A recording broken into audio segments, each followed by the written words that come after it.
Carl, you have said that America's democratic backsliding requires mass leadership. What does that look like at the local level in San Diego, and who needs to be involved?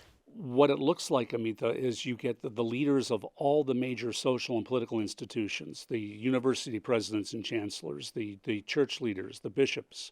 You bring together the social activist community, the labor unions. You get their leaders in a room to hammer out a clear agenda for what you want people to be protesting for. And that becomes the political power to try to move this forward. How does this coalition fight back against anti-democratic moves, given that some of the checks, i.e. the courts and Congress, have been weakened?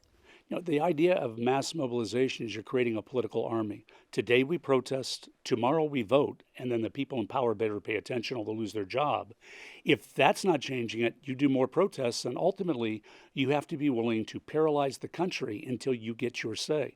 National strikes become an option. What you're describing takes will, a clear goal, and a detailed plan. You talked about this coalition coming together and needing a crystallized agenda. What do you see as the agenda right now?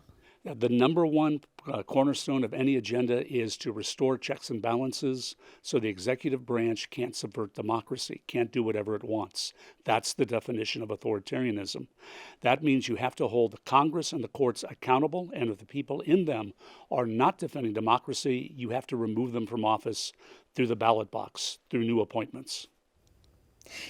Much of President Trump's agenda so far is inspired by Project 2025.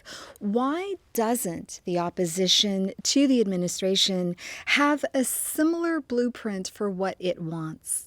I think the problem was the opposition to the administration never really treated Project 2025 seriously. Its playbook is what happened with Viktor Orban in Hungary, how the executive branch takes over government and becomes basically a competitive authoritarian regime. It's not really a democracy. So the leadership of the various different factions of the progressive movement had their own agendas they were pursuing. They never realized that unless you get together to defend democracy first, dealing with the environment, dealing with trans rights, dealing with immigration, it's just never going to be accomplished. How urgent is your action plan? How much time is left before you believe the country will have crossed fully into authoritarianism? Well, the problem is, Amita, that we're not sure how long does it take to dismantle a real democracy. The next election is in November of 2026. Do we have a democratic election? In which case, the party in power should lose a lot of seats in the House, maybe even the Senate, because of the problems of the administration's policies.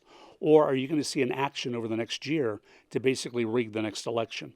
If that's the case, if the election looks like it's going to be rigged, then you have to really take to the streets to protest because democracies can disappear in a very short period of time.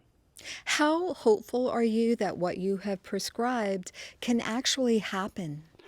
If people of goodwill come together with a simple agenda, we want our Constitution and checks and balances to be protected, and we will work to remove from office people who do not, then we have a shot to try to protect American democracy. If you get bogged down in, yeah, but I want to look at car emissions or other specific policies, then the opposition starts fighting with itself and the administration will just steamroll right over them.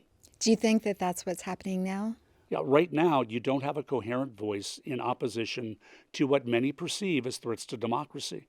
Until you get that coherent voice, the number one task is to hold the administration accountable and the people who support it.